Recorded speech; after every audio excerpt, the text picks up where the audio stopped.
I'm Nick Armstrong, and you're watching Dear Fort Collins, a podcast featuring the people that make Fort Collins a wonderful place to live. This series of episodes is all about the election that's happening in November 2025. And we're interviewing all of the different candidates for mayor, city council, and PSD school board. And we want to hear from them in their own words about why they're running, what they care about, and you then can be more informed about who you're voting for when it's time to fill out your ballot. With ranked choice voting, it's really difficult to know sometimes who your candidates are and what order you're going to rank them in. So I hope these series of episodes really help you figure out which candidates best align with your interests and needs. And as we do these interviews, I want you to know that I have given the candidates access to the questions in advance.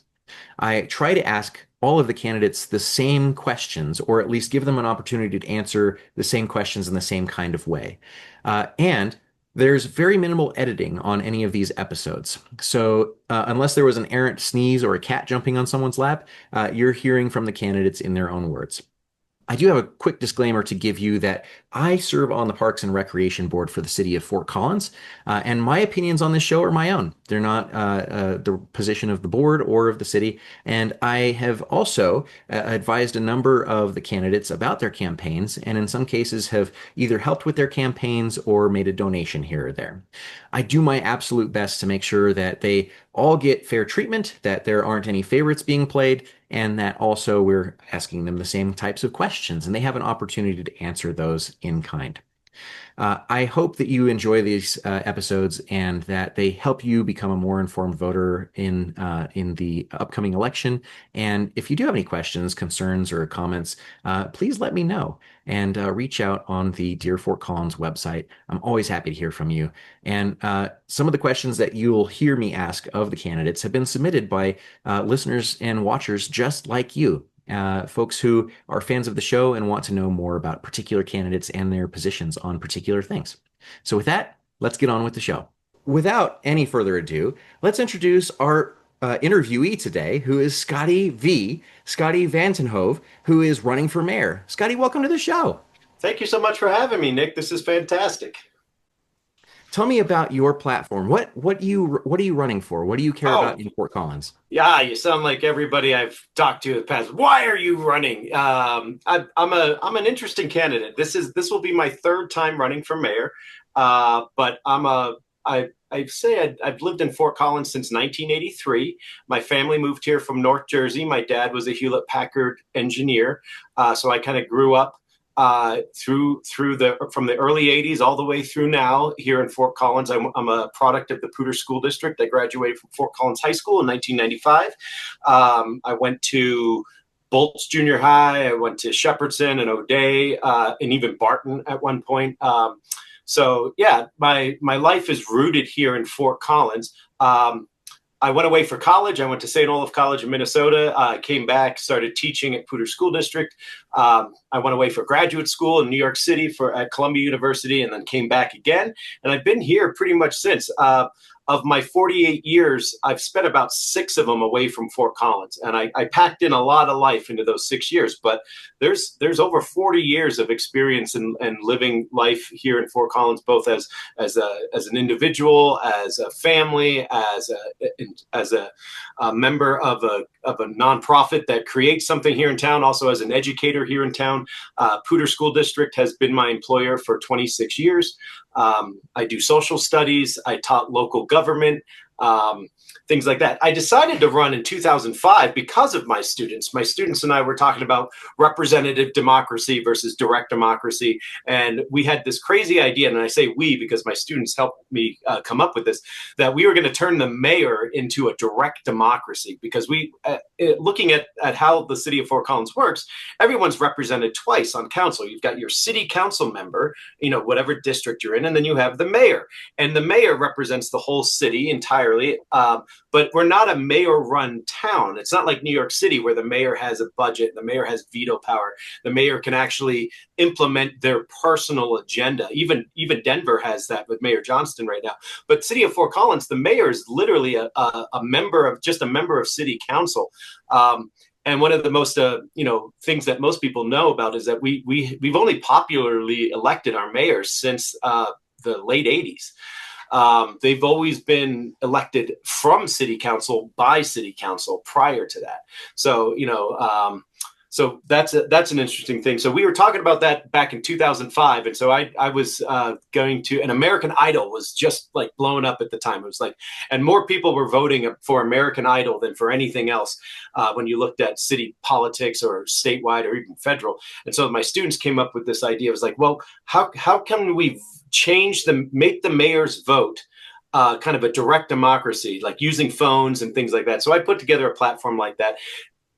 Did not go well. I lost. I was 4th out of 4. I think I got maybe like 500 people to vote for me that first time. The second time I ran was 2 years later. Doug Hutchinson, who won the original one, he was running unopposed. And so I very quickly got my name on the ballot again, because unopposed ballots are the worst in a democratic society. So I ran again, but this time I dropped the direct democracy and I went with critical thinking and critical analysis. So I didn't answer that many questions directly with a yes or no answer. I said, well, I understand how council works. It's a collaborative effort. So, we'll see how it works. But I will bring critical thinking, analysis, data, and my viewpoint about Fort Collins to this. So that's kind of how it's been. So now it's been 17 years since the second time I've run, and ranked choice voting is here. And ranked choice voting first was being talked about in 2005 when I first ran.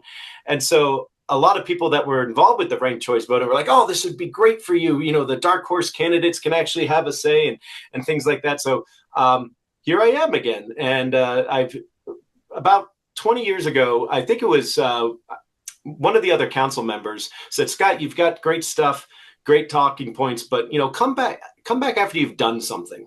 And so I did a lot. I did FoCoMX with a few of my friends. We started the FoCoMX Festival. I'm a founding board member of the Fort Collins Musicians Association. That's been 17 years. My good friend Greta Cornett is the main driving force behind that. But I'm a supporter of her and her vision for FoCoMA and FoCoMX for the past 17 years. I was on the transportation board of the city of Fort Collins for 4 years, a citizen review board that does transportation issues. We worked on the original MAX line when the MAX line was still in an idea stage, is when I was on the T board. And then teaching social studies, civics, local government for the past 17 years, as well as writing the state standards for economics, putting together a curriculum using hyper-local history, hyper-local social studies, Fort Collins social studies. I understand the budgeting process because I've had to teach it for so many years. And I've had guest speakers from Tyler Marr, who's one of the city managers, as well as the budget manager, Lawrence Pollock, and as guest speakers. They understand, budget better than anybody. And that's who I've learned it from. So I love service. I love the idea of being an active mayor in town, of, the mayor bringing people together and being able to network is another thing that I think the mayor needs to do, besides having visions of what they would want to do around, land use code, homelessness, and affordable housing, as well as, like, you want someone who can sell Fort Collins in a great way and knows the stories and knows the things that we've been through. When I was younger, Fort Collins was famous for a topless donut shop. That's what we were famous for in the late 80s. Now we're famous for so many more things because we built this town into an amazing place. You yourself, with your Comic Con here in Fort Collins, the FoCoMX Festival, the Peach Festival that just happened as well. We have all these wonderful events. We have New Belgium coming up with what is the Fat Tire Days, or whatever we're calling it now. Or there's so many. Tour de Fat. Can't believe I spaced that one. That one's going to sound terrible. But we've got a great place to live. And now it's very popular for people outside of Fort Collins to move here. And so we're having these growing pains of, we've made such an amazing community that of course people are going to want to move here. And so now it's difficult for the people that helped make it, particularly the creatives, people that are working part-time jobs, but are making music or building festivals and making art. it's difficult to live here now, and the teachers, the nurses, and things like that. So that's something I would love to give my opinion on. And as mayor, I think I could really bring a perspective of someone who's a product of Fort Collins. I grew up through this system. I'm still in it. I'm raising my kids through it. I love Fort Collins, and I've got the credibility to show that. So is affordable housing the issue that you would tackle first if elected? Oh, that's the one that seems to dominate. And again, issues that the mayor doesn't go after issues, the council does. And right after council gets sworn in, they go off on their retreat and they do their priorities, and the priorities kind of drive that. And as a mayor, you have a strong voice in this council, but this council is already pretty much laid out. There's the mayor and three council seats or two council seats are up. So. And when you look at the people that are running this town, most likely will have very similar philosophical approaches to things like affordable housing. So even if I want it to be a certain way, it would have to be a collaborative effort, and that voice would have to be part of the chorus of that. And so again, I would love to. And affordable housing is such a unique and difficult thing to try to solve that if there was an easy answer that came out in a political soundbite and it worked, we would have figured that out decades ago. It's a tough issue, and so many other cities around that are equivalent to what we've been doing are dealing with it as well. It is not going to be something simple. We've tried so many things. Staff has tried so many things. As a mayor, I'm willing to listen to those that want to, crack open the zoning laws, the zoning plan here in Fort Collins. How can we change zoning? But I also want to talk to the Preserve Fort Collins people. Preserve Fort Collins, and yes, in my backyard, the YIMBY folks, they have a lot of shared values, but they also are butting their heads against each other right now. And so what I would say is we need to reduce it down to our shared values first, and then build off of that. Because right now we're just reacting to each other, it feels like. Speaking of building the priorities list together, is there anything besides affordable housing that you would want to see specifically on there? Oh yeah, you got to have along with affordable housing, you have to, how are we going to deal with people or work with people experiencing homelessness in this town, particularly in the downtown area? How are small businesses that line College Avenue and everywhere else in Fort Collins able to deal with issues that stem from that, as well as the zoning as well? Because when you want to build affordable housing downtown, you have to take up parking spaces. Those parking spaces, everything has a domino effect. Those parking spaces are worth millions of dollars to the downtown merchants. Are you going to compensate them for that? Are you going to rebuild, make sure you include parking into every downtown affordable housing project that you bid? It's tough. So I would, that one, as well as environmental stewardship of this town. The values of this town are worn on the sleeve of Fort Collins. You don't have to go far and talk to too many people to realize that we are environmentally conscious. We want to talk about things that the carbon impact that we have as a town, as well as the setting an example for other towns, even though it may not necessarily offset, global things. It's good to set that example so that our children see it, that the children growing up in Fort Collins, that it's a familiar sense of environmental stewardship throughout the town. Poudre School District does a great job of doing that. The city of Fort Collins already does that. I would encourage that to continue as well. But yet at the same time, we have to power the city. And, as Platte River Power Authority expands its operations to make electricity for, again, the demand of people, the demand of electric cars, the demand on the electric grid, the fact that every air conditioner in the town is running at full speed right now. And we have 170,000 people doing that. And so, they just put in the new gas turbines that are going to kick in here. We're not putting them in, but they got the approval to do it. There's so many issues that we could bring up as a priority. One thing that we really need to do as a district is to prioritize the priorities better. Certain ones that should be rising to the top. And I think this council has done a better job of that. 2 councils ago, there was a lot of stuff on the priorities that didn't seem to really be all that, in the front line of everyone's thought of what do we need done in Fort Collins. But those are the, so it's the usual gamut. Every candidate that you have on here is going to say the same things. I'll say one thing though that will be a priority for me, and that will be bringing back the city park train. The city park train for kids, which the city voted on to keep, was just wiped out because it got too expensive. And that will be my one thing as mayor, that if I can steamroll an issue through council, it would be bringing back the city park train. Everybody has their favorite issue. I think that's the, the thing. And it's the most non-divided issue too. Really? Yeah. If you're against the city park train, you're not a bad person. But I'm going to push it. So yeah. Needs of all kinds. You had brought up some ideas around the needs of supporting livability for artists and creators, also homelessness challenges and mental health challenges that are surrounding that, and also climate action. You touched on a lot of things in those last few minutes.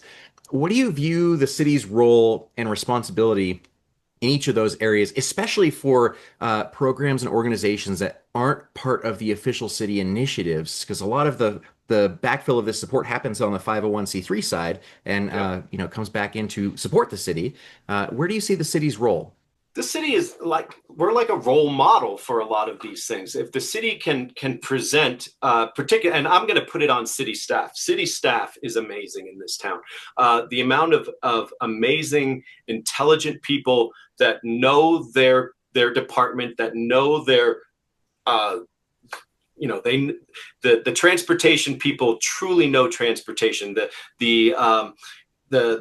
parking people, they truly know what parking is. And I want to trust city staff. And so the environmental stewardship that has kind of permeated all the departments of the city of Fort Collins needs to be acknowledged and needs to be, I would say, thank you so much to the city of Fort Collins for building this sense of, we're not just getting work done, but we're making sure that this town is a beacon of hope for, whether it be, this is how a town can do these things.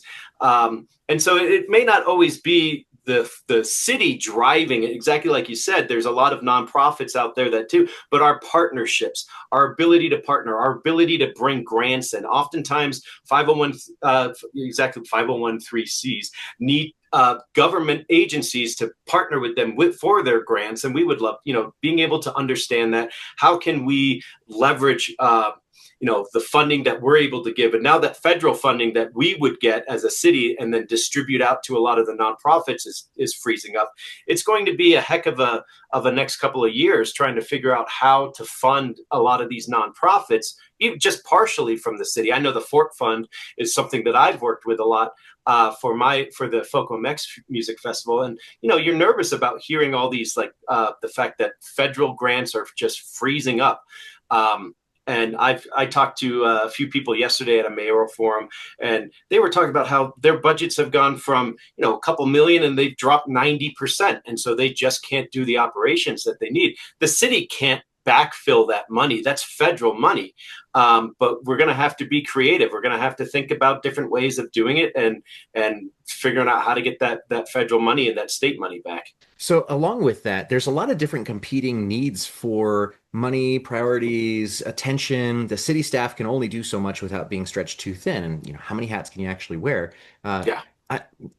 Some of these things have to do with infrastructure. And so one of my questions for you in particular is, what is the biggest infrastructure challenge that you see in having to manage all of those different things and all of the different growth areas that we're talking about, from power and water to arts and culture and maintaining our sense of place? Man, infrastructure. That's a great question, Nick. Just the fact that, are we going to allow physical growth of the town, or what I would call horizontal growth, an enlargement of the footprint of the town into what we would call natural areas or undeveloped farmland and things like that. Something like when you're driving out on Mulberry out towards I-25 and you look to the north, you see the massive development project that is, on its foundation, that's going to need, it's going to need all the utilities, whether it be transportation, roads, it's going to need water, it's going to need electric, it's going to need fiber optics, but it's also going to need parks, and it's going to need it's going to need schools, it's going to need all kinds of things, bike paths to connect things. If we want to keep the town, as a 15-minute town, which some people say is, that's going to be very difficult. And the infrastructure of just building pathways from our growth areas, or do we want to take what we have and go up, more of a vertical infrastructure that goes upwards, or do you just want to call it off and say we are done growing and we're done? And basically, kind of what the Preserve Fort Collins folks seem to say is like we don't necessarily have to keep growing, even though the demand is there.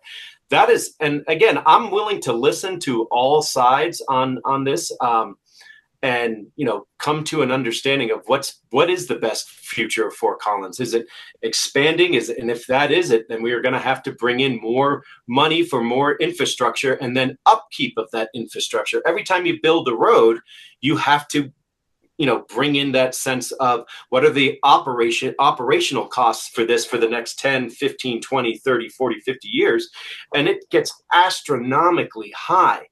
Just look at what's going on with Northern Integrated Supply Project, with the reservoir that is I thought was finally getting the green light to go. Not necessarily a good thing, but the price tag has gone from $700 million to over $2 billion. And now Fort Collins Loveland Water District is like, we can't afford to keep paying this. We're selling our shares. And now all of a sudden it's like the reality of the money. And being an economics teacher for so long, unlimited wants with limited resources are something that I am very, very familiar with in that concept, because I've been teaching it to kids for so long. And it's this idea is like, our ideas are wonderful, but we do not have the money to pay for it. And, the only way to increase what the city can spend is to increase taxes, or increase sales tax, or, increase use taxes, because we have to have a balanced budget as a city. We cannot change that. So it's difficult. And at the same time, your question about, how it kind of talked about the creative, the artistic side of this town, and do we purposely build for that community? That would be a great idea. But then again, the management of that, how do you make sure that if you're setting prices at a certain level below the average median income, how do you maintain that for 30 more years without developers or being sold, or someone coming in and saying, well, we want to change this model of how we're setting rents or things like that. There's so many hands in the pot for affordable housing in particular. It's tough. So like I said, I know the issues. I understand the issues. I understand all the inputs that need to be there, but I don't have an answer, because even the people there don't have answers. But when you run for mayor, people look at you, it's like, all right, what's your answer to fix this mess that we're in? I'm going to say, I'm ready to jump into the mess, but we don't have an answer yet. I don't know, but I'm going to find out is a perfectly valid response to a lot of those questions, I feel. Yeah. And as an economics teacher, you know that the externalities often are paid by the folks that have the least ability to pay them, and by disenfranchised communities coming to the forefront and suffering the brunt of a lot of those costs. So a related question here is, what is your understanding of the needs of the LGBTQIA plus residents and visitors in our community? Oh, great question. I live in a queer household. I have a trans son and have worked through that. I'm also an LGBTQIA plus ally for many years. When I was in middle school at Bolts Junior High, I had to do a current events project, and I brought PFLAG. Parents and Friends of Lesbians and Gays was one of the first organizations here in Fort Collins. I brought them into Bolts Junior High School to do a presentation, which was absolutely fantastic. I was in 9th or 10th grade when Amendment 2 for Colorado, for the Colorado State Constitution, was actually voted in favor of. It was later found unconstitutional, but allowed for discrimination against LGBTQIA plus people in housing and work. I wrote my very first letter to the editor of the Coloradoan I do believe it was in 10th grade, saying, now I know why you call it the choice city. You want to choose who you can let in. So I've always, in fact, when I ran for mayor in 2007 against Doug Hutchinson, we were at the League of Women Voters Forum, and we both got the question, do you support benefits for same-sex partners of city staff? And Mayor Hutchinson had to give I believe in it in principle, but it's a little bit harder, so it's not a yes or no answer. And I just said yes and didn't answer anything else. So I'm definitely an ally of LGBTQIA plus organizations here in town. Being in a queer family, we are a part of it as well, and fighting against all the discrimination that's happening again from the federal level. I am not one to stand by and to be told that my son is not my son. So yeah, I'll leave it at that. It's just nature. It's human nature to me to follow those ideals. But in terms of like protecting those, yeah, of course, anytime. And this city already has we have anti-discrimination policies that have gone through, particularly new ones that specifically identify non-binary and trans folk and queer kids. I do professional developments on queering the classroom and what that means, and being able to have students see themselves reflected in the curriculum. And queer curriculum is something that I've literally done, trainings for teachers, whether it be here or around the state. So yeah, I'm one that will support pretty much anything that involves the full acceptance and the full protections of all people. Representation is such a critically important piece of feeling like you belong in a community. And earlier on, we had talked about the idea of this being the first RCV election, and having that representation across a slew of different candidates that might be, in favor or opposed to certain things or whatever else, or their policies that you like better, or even just down to, can I have a beer with this person? How do you plan to appeal to voters who may not choose you as their first choice? I love exactly what we're doing right now, having a conversation. When I'm one of the people, I always see myself as whatever room I'm in, I probably love this town more than anybody in this room. Last night when I was at a forum, it's like, nope, there's so many more people that love this town more than me even. And I love telling the stories. I love being Fort Collins centric in almost everything I do.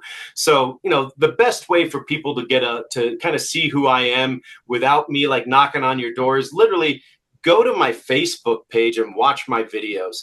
I've been working on these things for years, long before I even thought about being mayor again. But I just love putting out my lifestyle and who I am out on my Facebook pages. I do have specific videos that are more geared towards the election, and they always start with a circle that says paid for by ScottyV for mayor.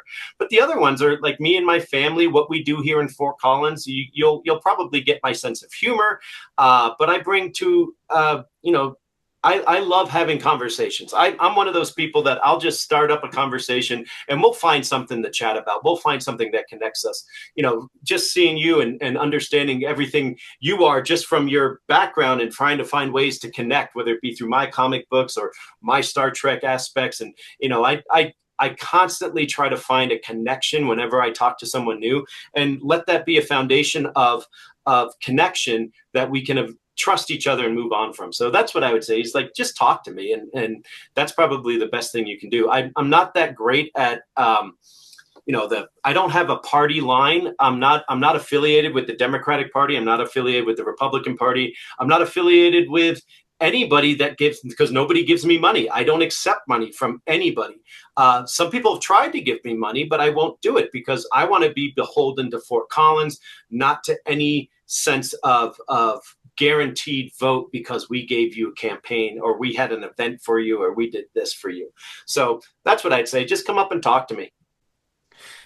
It's a follow-up question to what you just said. Elections are notoriously expensive, getting worse by the day. How do you're self-funding your campaign, and what does that mean in terms of your ability to get the message out, Yeah. promote yourself, signage and all the rest of this stuff, Oh, I'm flyers? not even self-funding. I'm not even self-funding. My budget is zero. Everything I do is under $10, so it doesn't go on the ballot, or it doesn't go on the campaign finance. I've made a few T-shirts. I've done a Facebook page. My regular web page is not even my For Mayor page. It's just my ScottyV that I've always had. It just has a link right to my Facebook page. So I'm trying to prove that you can be an intelligent and critical thinking candidate and not take money. I've never wanted to take money, and I looked at the mayoral election in New York City and was just flabbergasted about the money for the primary, for the Democratic primary, because that is the real election in New York City. And I saw people giving all candidates $250,000, and it was just like you're just hedging your bets. It's literally, well, I'll support everyone, therefore I'll feel safe as someone who wants that guaranteed vote so that I can keep it. So I won't accept money. You won't hear me do a platform speech, so I can kind of go off script and say, well, you know what, I really like what Preserve Fort Collins is saying here, but I also really like what YIMBY is saying right here. And so right now, those two groups are off giving money to candidates, and I'm not taking either of their money, but I'll take their good ideas. But I'll also leave some of their ideas, out, because I can do that if I'm not beholden to a campaign. So I love the fact that this town lets me. I mean, I had to kind of force my way into a few things, because when they see that you don't take money, you're not taken seriously. I'm as serious as it comes. From what I can tell, I'm intelligent, and I pay attention to what's going on in the city. I understand the processes of the city. I love this, and I want to prove that you can have an impact in this town without falling to the almighty dollar on things. As a follow-up to that, are there any sort of voter groups or views that you intentionally don't seek to court or be associated with? No, there's no. I don't really go after. Everything. Everybody has been coming to me right now because yourself or YIMBY Fort Collins or the Coloradoan and things like that. When they see the names of who's there, I figured this out back in 2005. You get invited if you just get your name in there. If you get, and you ran for office, you know exactly what I mean. You get invited to these things. I could be courting them a little bit more, but I think the power of social media is taking over and has a much stronger sense of a stronger impact on this town right now. And so it's kind of an experiment as well. I still have to raise my boys and do my job as well. And mayor is a part-time job. It's not even a full-time job. I'm sure people that have had it will say, no, it's much more than what it is on paper. But I'm also into a literal interpretation of our city code and what the mayor actually does. And I'm okay with that because I think I can do that. And the mayor gets paid like $74,000 a year, and I wouldn't mind having $74,000 a year doing what I do already with Fort Collins and promote it and love it. And of course, running the city council meetings is a very important thing, and understanding Robert's rules and all that, and the decorum of meetings. And now that there's people like gluing their hands to the walls at city council, you got to deal with all of that too. So it'll be interesting. Your approach to campaign finance reminds me of Sidna, who ran in District 4 a few years ago, and when everybody got the COVID relief money, took that check and put it into the campaign, and that was the budget. Oh wow! Yeah, it's interesting to hear different approaches, and that's certainly a very cool one to have. Yeah, for the longest time in this town, it was signs. If you could get your lawn signs out there. But I mean, the lawn signs, I don't think actually win voters over. I think they just encourage the vote that you've already got. And plus, so many signs show up on empty lots in this town. That's what I mean, it's like the empty lot signage of one particular side of politics in this town. When it's going to be Shirley Peel in every empty lot, or Adam in every empty lot, and then it's going to be Trish and Emily inside the neighborhoods or something like that. I don't know. It's going to be interesting. I won't have any signs unless people make them themselves. So.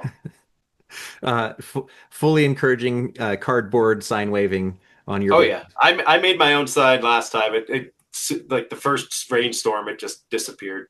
So Listen, having done this before, the signs are the worst part. And as you say, like, because I was a more business friendly candidate, mhm. my signage tended to be available more for the folks who had small businesses. And so if you had one of those, then that's, your neighbor ran a small business essentially. Yep. But also the folks that were that had bought land in advance or whatever else that like business, and they were the ones that were like, Oh hey, you want to yeah. put a sign out? So totally understand And that. the candidates right now are kind of going back and forth about, I've owned a small business. You never owned a small business. That happened yesterday. I never owned it. I've been in education since I was 22. Right out of college, I've been in public education. But my mom owned a business on Linden Street. I grew up on Linden Street in downtown Fort Collins from the late 80s until I went away for college. And, I understood that when, we were on Linden Street and they tore it up, they ripped it up in order to redo some things and redo the sidewalks. We lost our parking and we lost our business in 1996. We had to close our business because of the construction on Linden Street, and then it happened again just a couple years ago. And I know and then we're about to replace water mains again, and it's unfortunate. I've lived through that, and we've lost our business before, but I also know the joys of having a business downtown, but also the terrible ups and downs of downtown rent and what that means. And so I've talked to other business owners up and down that people that I just know because I worked in the service industry for about 15 years. I helped open Cafe Vino. I worked at Elliot's Martini Bar. I'm good friends with Jimmy Katopoulos, who owns Tony's as well as whiskey and the Aggie. And of course, we work with a lot of the venues for FoCoMX.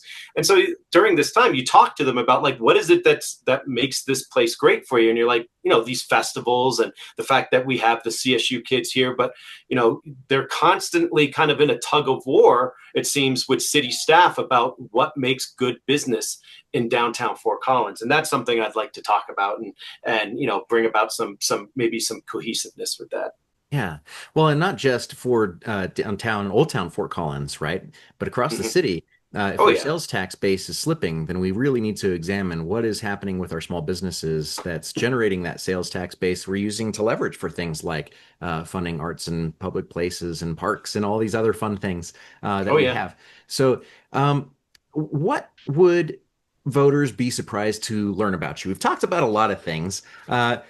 And alternately, I'll give you the escape route of what was your weirdest job? If you if you My don't have something weirdest surprising off the top of your head, then what was your weirdest job? Let's see. My very first job in Fort Collins, I worked at a restaurant called Chef Wang's, and Chef Wang's was right next to the Albertsons at Horsetooth and College. That was a wake up call to the service industry. Working in a Chinese food restaurant, my bosses, the Wang family, were absolutely amazing. The husband, wife, and their kids. They taught me so much. I was just in the back, basically doing everything you could imagine that a Chinese food restaurant does at the back. It was intense for 15. I saw nights where nobody came in and they just literally said, "We can't pay you for tonight, but we'll make you some food." And how amazing their struggles were, but they were able to last, and that was absolutely inspiring. I worked at the Fort Collins Club when it was a health club, collecting towels and doing towel washes and cleaning everything down, and hearing the players, because back then in the 90s the Fort Collins Club was like the club to go to, and you see like the movers and shakers in Fort Collins, and I hear them in the restrooms and stuff like that, and I'm scrubbing down the sauna and stuff like that.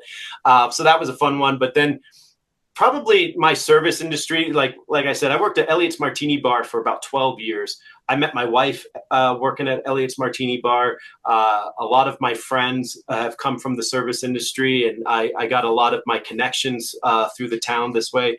I absolutely loved it. That bar is still there. I still visit and love it. Like I said, strange things about me. I lived in India. I lived in China. I lived in the Middle East. During those 6 years, I spent 2 years of my undergrad abroad. I've lived through 2 terrorist attacks, one in Egypt, and then September 11th, I was in New York City. I was Christopher and Hudson Street in the West Village when that all went down. I just moved there for graduate school like 4 days before. And so I stayed in New York City. So living in New York City for the September 11th attacks, and then for the next year to get my master's degree, was one of the most surreal experiences of my life. And what New York City was during that time is very different than what it is either now or before that. And so that my New York City experience is very, very unique. And so I have stories about that, almost anything you can imagine. I've got tattoos all over my hands that say like soft rock and minivans. I've got fun stuff because, my brother owned a tattoo shop. My brother testified in front of the January 6th hearings. There aren't that many VanTatenhoves in the country, but my brother was a big part of that. He's got his own stories that he does, and so there's all kinds of interesting stories you can get with me. And again, if you find me, if we talk, if we have a beer, exactly what you're saying, you'll hear some very interesting stories. You talked a little bit about your mom. You talked about the Wang family. Who do you consider a role model in public service, and what have you learned from them? Role model in public service, Darren Atterbury, our former city manager, is, in my opinion, one of the wisest men I've ever met.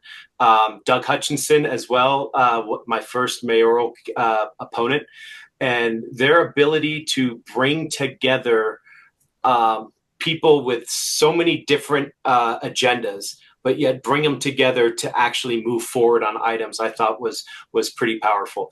I think Wade Troxel did a good job doing that as well. But I remember just seeing Darren Atterbury and Doug Hutchinson work together with everybody, including people like Kelly Olson, including organizations that I was a part of. And that to me is aspiring. And so to know that Darren Atterbury is now consulting other towns around the country to be more like this town is also fantastic. I saw him last night, and he's always just kind of been kind of like a cheerleader behind me saying, Scott, go for it. If you're going to run. And if you're in it, you be in it to win it. And I've always really taken him and his advice very, very seriously. And so that's who I would put up there. Darren Atterbury more than anybody.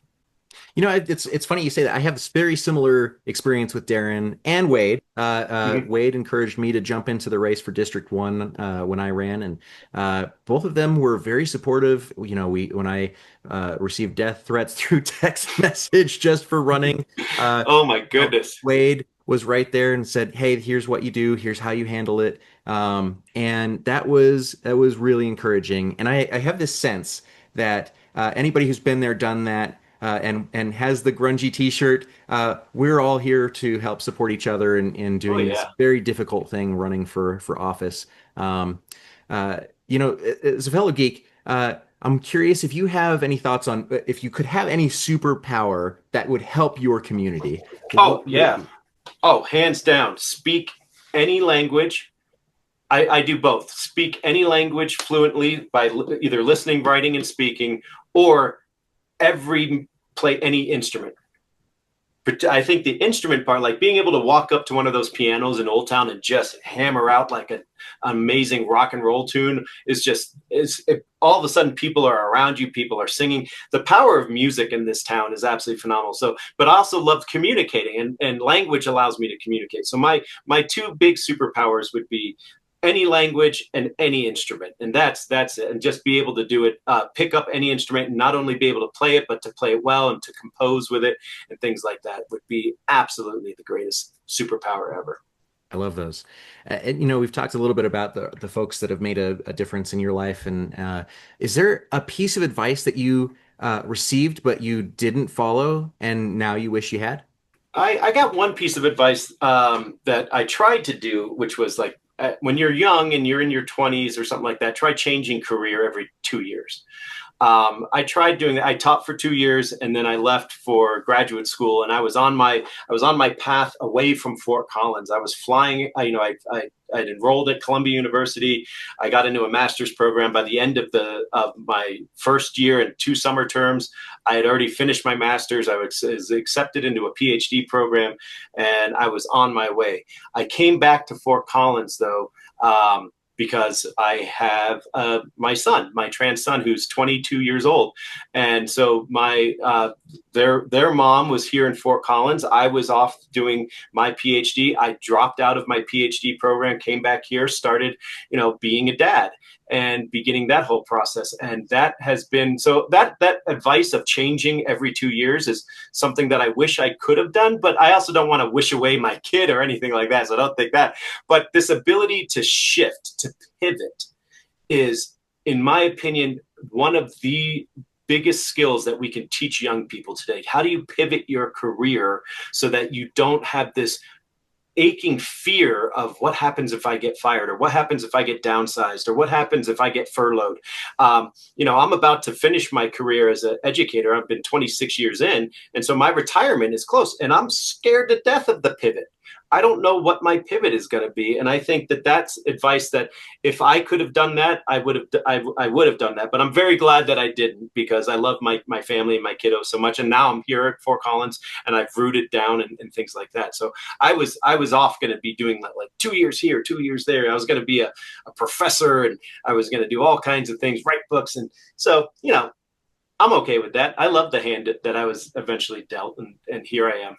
It's really hard to have that visionary range, the crystal ball looking out in, 20 years from now. What do you think that Fort Collins will look like in 20 years from now? Oh, man. 20 years from now. Hopefully Fort Collins keeps itself unique.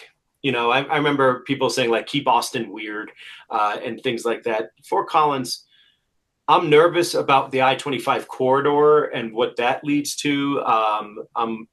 I know that this is a desirable place. I understand demand, and I understand that we have a very desirable location. It's going to be tough.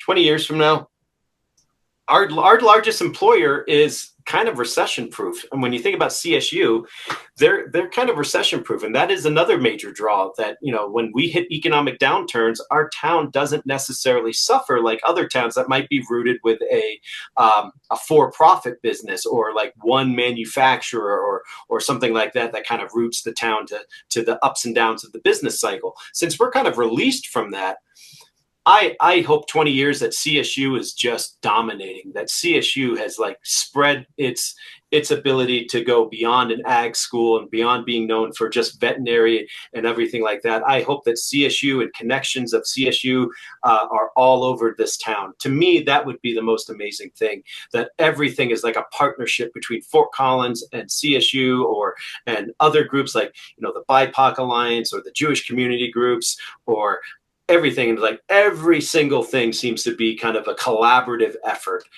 in Fort Collins. Every project that we're working on is, the Fort Collins Musicians Association and Fort Collins Comic Con came together and did like musicians and geeks together and things like that. That's what I hope in 20 years, is that we're nothing but collaborative projects that make this town fantastic, and that we figure out ways to fund it in-house without necessarily having to rely outside of Fort Collins for a lot of this. That would be a dream for Fort Collins.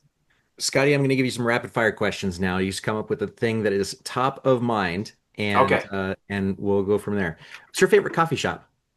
Favorite coffee shop, hands down, is got to be Persimmon. Favorite brewery? Favorite brewery, Odell's. Favorite park? I don't want to say, because I don't want anyone else going there to roller skate, because I have a park that I go to that has a perfect roller skating pad that nobody knows about. But I'll say second favorite park. How about that? Second favorite park is going to be City Park, even though it needs to be upgraded. It's the home of the City Park pool and the former home of the City Park train. But yeah, my favorite park will remain quiet because I don't want other people taking away my amazing roller skating rink. Hey, we love Rollerland. It's just a thing. Oh, I go every Wednesday night, baby. I'm by myself. I don't know anybody, but I just love watching. Best thing to do on Wednesday night is go to Rollerland and then go to Surfside and watch the queer kids do karaoke. It is absolutely phenomenal, and it makes you feel that like this town has got that foundation of expression, of art, of music, of they have their shit together and they're amazing. At least they do when I'm out and I see it. And I love that. And that Wednesday night is absolutely fantastic. You know what I love about Rollerland is every employee there, and they're all teens. Oh yeah. Every employee there looks like they are happy to be there, which is, I don't know how you get teens to look like they are excited to be at work, Yeah. other than to actually make it an enjoyable experience for them. So they must be doing something absolutely right for that group. Yep. So. It's like going back in time because growing up in this town, Rollerland is, I just did my 30th high school reunion. So I was in charge of it. And one of the events is I brought as many people as possible to that Wednesday night because it just hasn't changed. And it was phenomenal. Now you can wear headphones and like listen to your own music. And that's pretty sweet too. But man, pretty soon I'm going to be able to do backwards skate. I can't do it. Like I own my own skates, but I can't do the backwards skate yet. So I practice at the park for Rollerland. I'm so behind. I got to go practice. What is your favorite book? My favorite book of all time is probably Grapes of Wrath, John Steinbeck. Okay. Somebody wants to get a hold of you, phone, call, email, or text. Email scott@scottyv.com. Early bird or night owl? Right now, both. You're running for office, you say? Yeah. Getting my it's also early. My wife is out the door by 6:50 to get to Bolts because she's the art teacher over there, which is the school I went to, which is pretty cool. And she's also the volleyball coach, so she's got busy. So I'm doing a lot of kid duty stuff in the morning, getting one kid on the bus by 7:15, the other kid to daycare, and then paying for daycare is another whole nother thing we can talk about. But also, let's see. At night is when I do my nostalgia, and I try to do things like this, and I watch old movies, and think about. That's when my ideas come. Is usually at night. So yeah, I'll do both. What's your favorite nonprofit in town? FoCoMX Musicians Association, with a close second because that's the one I'm on the board. The Larimer County Childhood, what's that one called? Early Childhood of Larimer County, I think. It's the one my sister works for. Liz Lutton is Liz Means is my sister, and she is on Early Childhood of Larimer County. She's going to get so mad at me right now for not saying it right. But they have an issue on the ballot this year, and I'd like to say, vote for that because it helps cover costs of childcare and it does a dedicated funding for Larimer County childcare. That's my sister helping organize that whole thing. So, my mom this year is going to have like both her kids on the ballot, one running for mayor and another one with a ballot initiative that she created basically to help fund daycare. Except for my brother, he's in Estes Park, so he's not going to be on it. That's awesome. And talk about a way to support small businesses and affordable living at the same time. The cost of childcare are just truly outrageous in this. Yeah, across the country, but in particular where it's hardest and least affordable to live. I love the ideas of building on the lots downtown, but saving those parking spots. If you're going to build on lots downtown, you got to bring parking in for the businesses. That's a way to support businesses and to support local. But again, that land is worth so much to developers who wants to put in affordable housing that's got limited rents on it. That's who we have to find. And, if we can buy that land as a city and then make sure it's dedicated to affordable housing right in the heart of downtown, as well as parking for downtown businesses, that's sounds close to a win-win as you can get.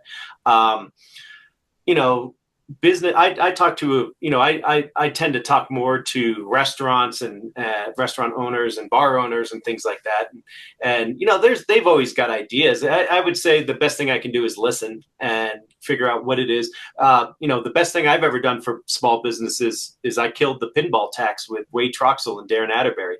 So this town used to have a tax on pinball machines that was something like $600 every 6 months on every machine. And Kim Jones over at Pinball Jones, I was kind of working there over the summer when they first opened, and she's like, "Scott, you ran for mayor. How do you get rid of a pinball tax?" And I was like, "I have no idea." So I emailed Darren Atterbury and Wade Troxel, and at the time Tom Milligan, who was the vice president at CSU for external affairs. He was a friend of mine, so I put an email together with all of us, and within a week or two, it was gone. It was just gone. And they got rid of it. And all of a sudden, Pinball Jones's profits went through the roof because they no longer had to spend like $10,000 every 6 months on pinball use tax. So you find little things like that you can help out with. What is Fort Collins in one word to you? Home. Fort Collins is home. Is there any one thing that you would change about Fort Collins if you had a magic wand? It could just. If I had a magic wand to change anything about Fort Collins, free childcare for everybody.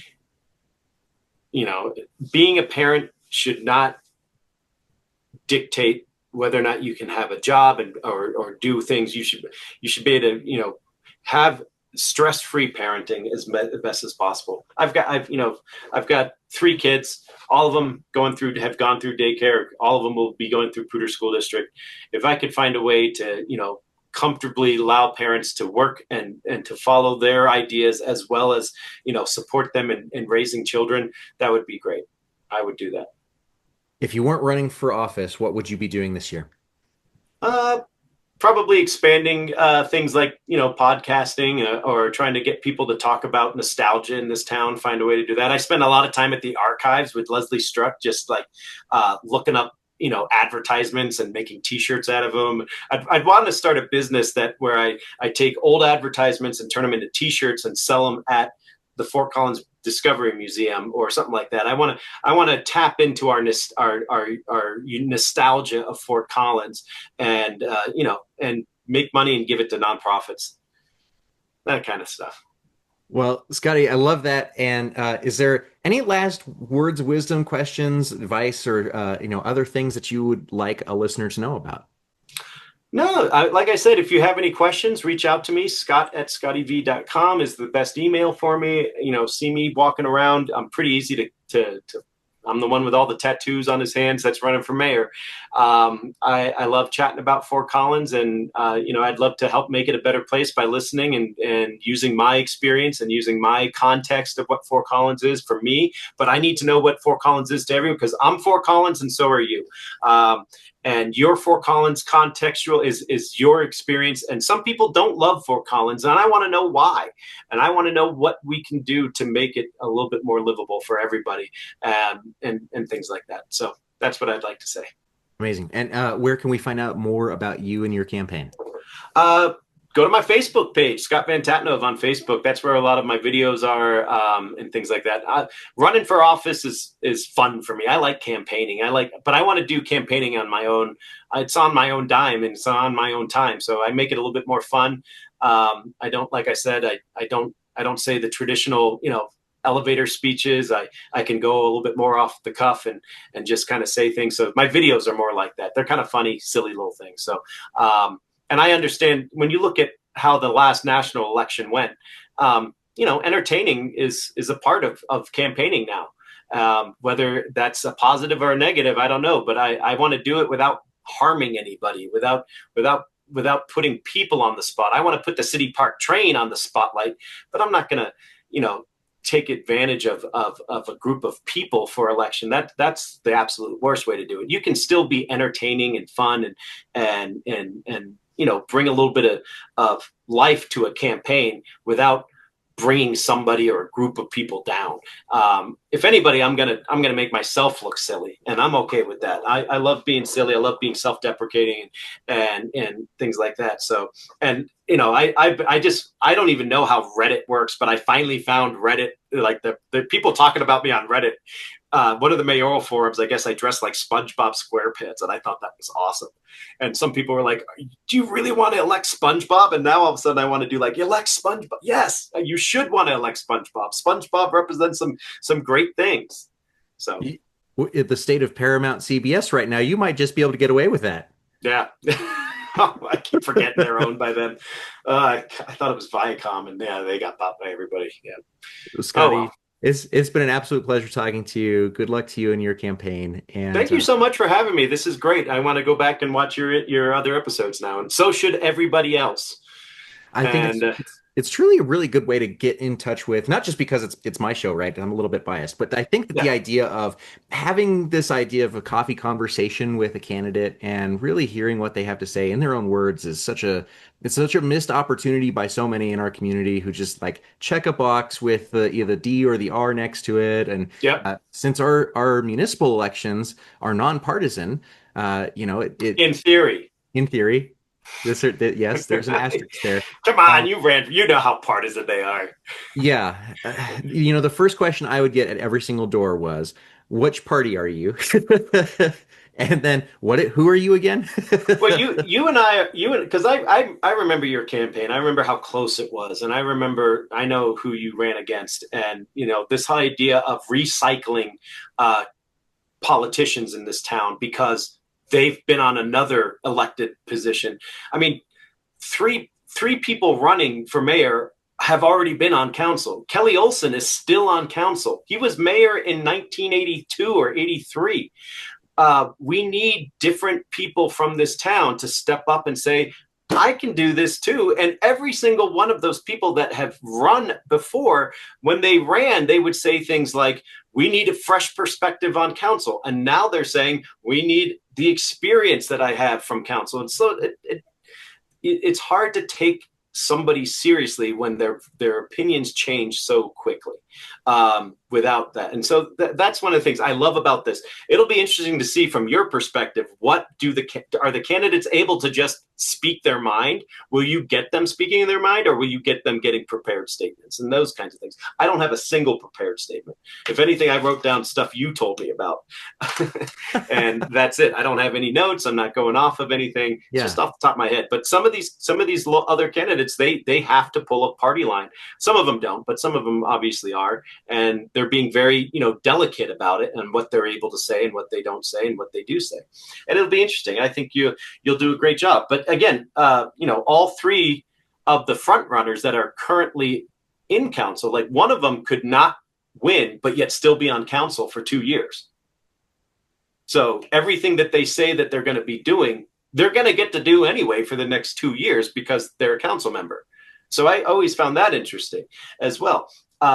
And all three of them, by the way, helped kill the City Park train. And I'll let you deal with that. There's a conspiracy in there somewhere. I don't know where it is yet, but I'm gonna dig down to it. No clue on that one, but I'll send you something. I'll send you something in an email.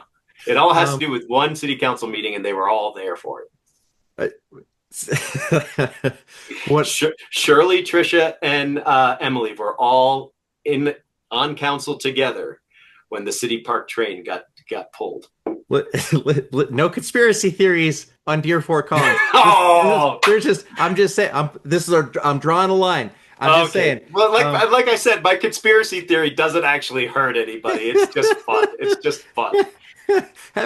Having seen the budget for some of these things, I know that there's you can reroute a tennis court only so much before it becomes a multi-million-dollar project. You can also find a different location. That's how much engineering time do you want to put into something? But I love it. I think it's one of those things. Yeah. Like I said, the City Park train is important to me. I have a nostalgic childhood connection to it. Yeah. My oldest kid got to ride it. My other kids don't get to ride it.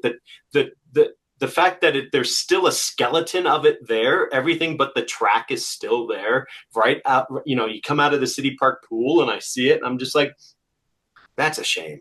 Yeah. Because we voted as a city to specifically keep it and to update it and to renovate it. I think that brings some question about things like CCIP in particular, where you have these idealistic projects and they put a price tag to the particular project and hope that, in passing it, that there will be additional funding. The idea from city staff, who was very talented, is that the idea of, a little bit of extra funding goes a long way. So for instance, $1 million of trail funding paves a mile of trail. Yeah. And that might take, 6 months to 2 years to gather otherwise, if we don't have things like GoCo, the lottery money, other things like that. So if on CCIP, an average voter who might not know the budgeting process looks at that and says, oh, well, that only costs $5 million. Well, it's an aspirational $5 million. And so I think that that's where we get a little bit of confusion from voters on some of these issues. But so a few voters are like, I thought we voted for that. Oh, well, and it's not that big of a deal. We do have bigger fish to fry. I get that. But when I think about what the mayor could actually do, maybe that's something that could be done. And it would be an accomplishment, but everything else is kind of collaborative with council. I love that, and the collaborative approach. And Scotty, again, thank you for being here with me and all of the time that you've given to our listener who's sitting here and thinking about who they're going to vote for, and hopefully listening to the other series of Dear Fort Collins and learning from the other candidates as well. And we cannot wait to see you on the next show. All right. Thank you so much for having me.